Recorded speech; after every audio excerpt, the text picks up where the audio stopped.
Hey guys, it's Jen. Bear with me today as my throat is a bit scratchy. I'm recovering from a cold. But I'm back with you today because Venus and the Moon met up earlier this afternoon around 11 degrees of Sagittarius.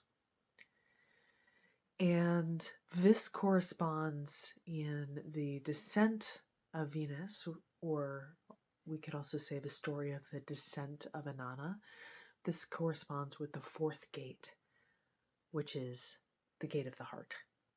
So we're going to be talking about these themes of Sagittarius and the heart and what this has to do in the context of the larger cycle of Venus and Leo. But first, I want to actually take a few minutes to create a sacred container with you, if you're willing. So if you'd like to do this with me, take just a few minutes, actually maybe even just a minute, to notice how your body feels. So obviously be safe if you're driving, but notice how your body feels, and if there's anything you need to do to make yourself feel more comfortable. You can massage, you could stretch a little bit, or move your position. This is something I do with my voice students all the time. I think it's very important. And I don't know, today especially, it feels important to acknowledge that Venus is embodied. And so if we're going to talk about her spiritual process, I think we also need to talk about the heart, yes, today especially, but also the body. So tuning into your body and just adjusting it to give it what it needs. I want you to also now to just take a couple of deep breaths. I personally really like to breathe deep into the belly, but maybe you've got stored tension in your shoulders and you just need to breathe into those. So whatever it means for you, take a couple of deep breaths.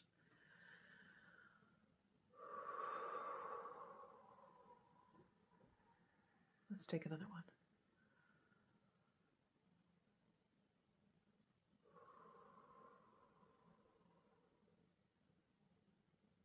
Good. Let your mind slow down. One more deep breath.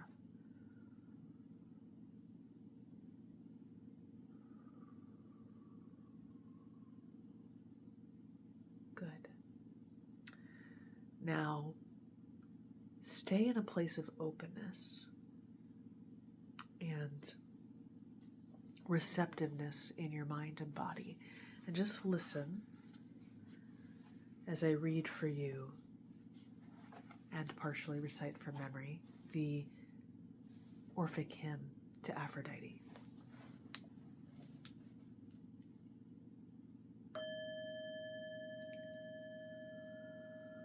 O heavenly much hymned Aphrodite, loving laughter born from the sea,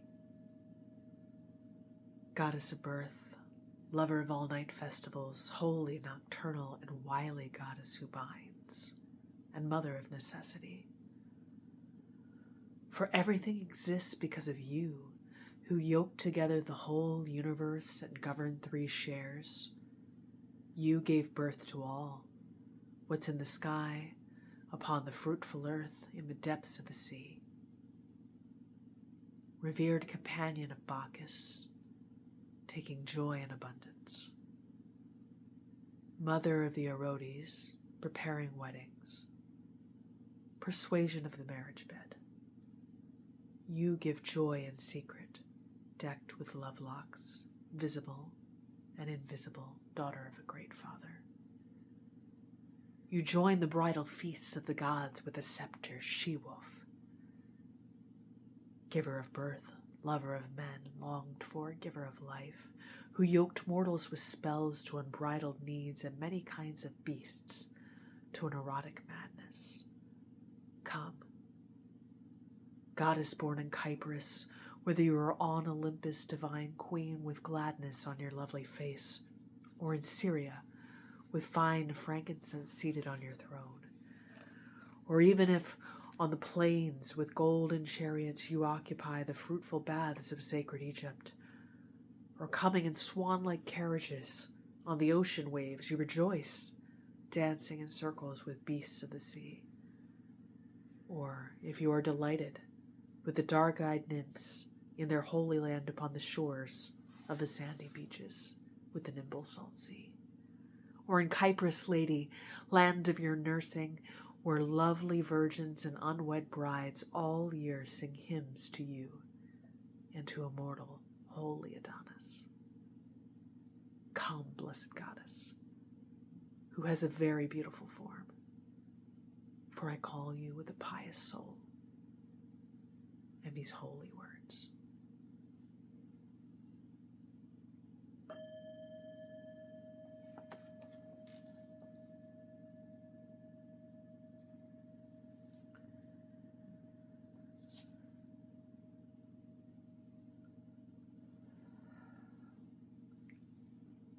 Okay.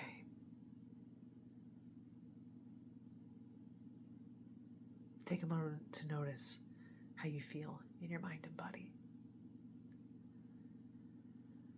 One more deep breath.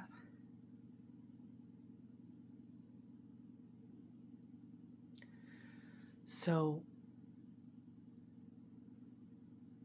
the words that are coming to me today are, your heart is a temple.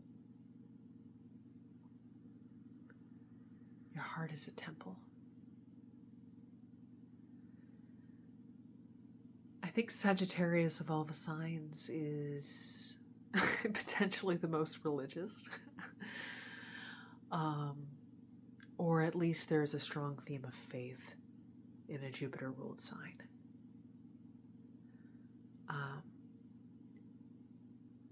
And keeping in mind that we are in this larger cycle of Venus and Leo, right? This is like a double fire. We have the fire of the Leo-Venus cycle, and we have the fire of this meetup of Venus and the moon in Sagittarius.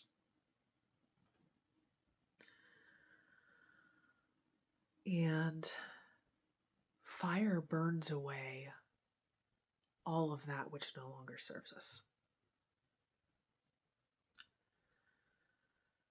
So it can be cleansing, but there is that burning, which also does not feel good sometimes. And there is the trick of what is on fire, or how am I on fire? Am I on fire with the spirit, or am I on fire am I just aflame with my own passions, with my own ego? Right? So your heart is a temple. Inanna, in her journey to the underworld, as she went through each of these gates to descend to meet her sister, she had to remove one of her royal garments. And the fourth gate is where she removes her breastplate. So I think there is an authenticity of the heart. And then there are contrived elements that we have, or protective barriers that we have sometimes. There are ideas and practices and postures and things that we do that help us to feel safe and confirm our identity. So we love if we feel confirmed in a certain way, right? Or we need to be confirmed in order to feel loved.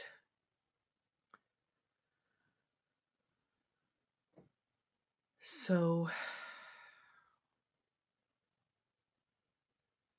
there's this process going through this descent of Venus, of Inanna, where we must purify and get naked and pure and honest with ourselves. Can you find that goodness within that is always there, that never leaves you? Your heart is a temple. So what is inside your heart? What is the flame inside your heart that cannot be extinguished?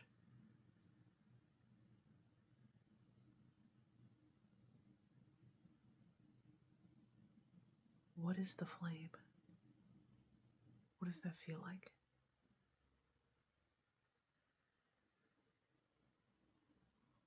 You can put your hands on your heart and just take a few moments again to breathe.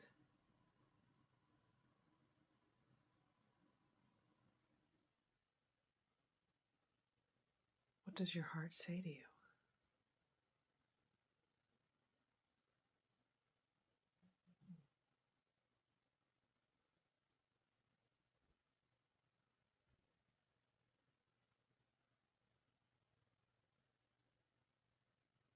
And it might even be simple.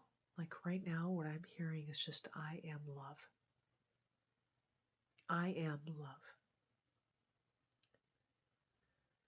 But maybe there's a different message that your heart needs to give you today. And you can take some time. You can pause this video or come back. But I want to share a card that I drew for us today.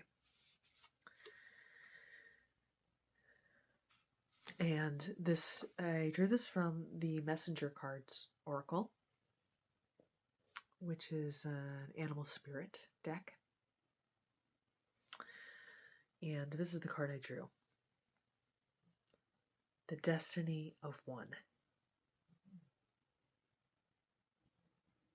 Now I find this really interesting because I think this kind of goes back to this process that is really at the heart of this whole Venus journey, which is, we have our unique, beautiful, brilliant self, the Venus morning star, that wants to be shared with the world, but she has to also uncloak herself, relinquish aspects of her egoic sovereignty,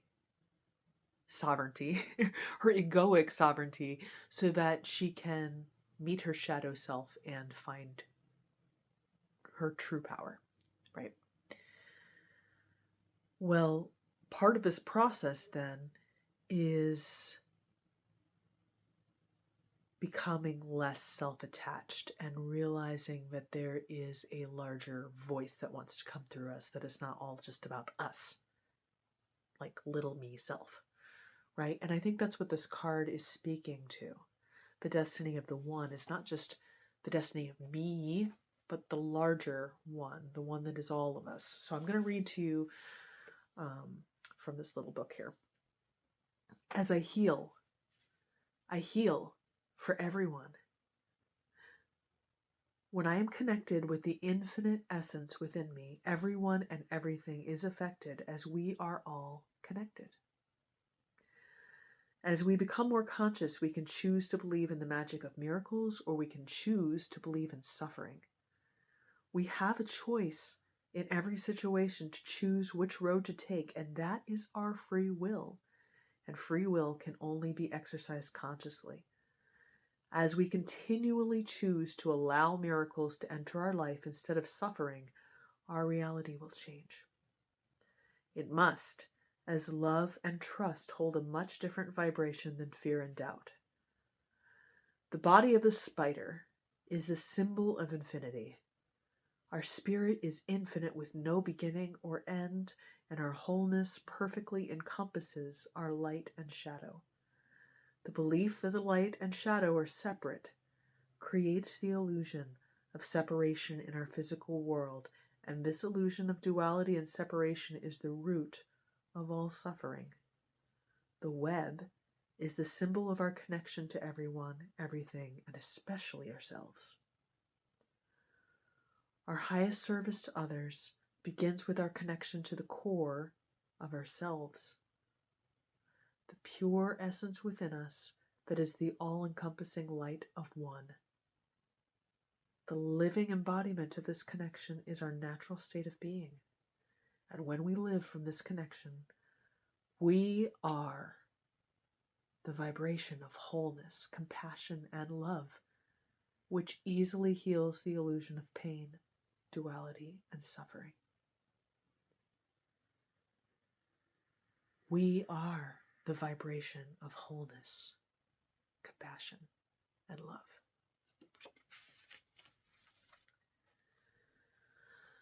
So I want to send to each of you today encouragement and love. May you come back to the heart and to the faith that sustains you.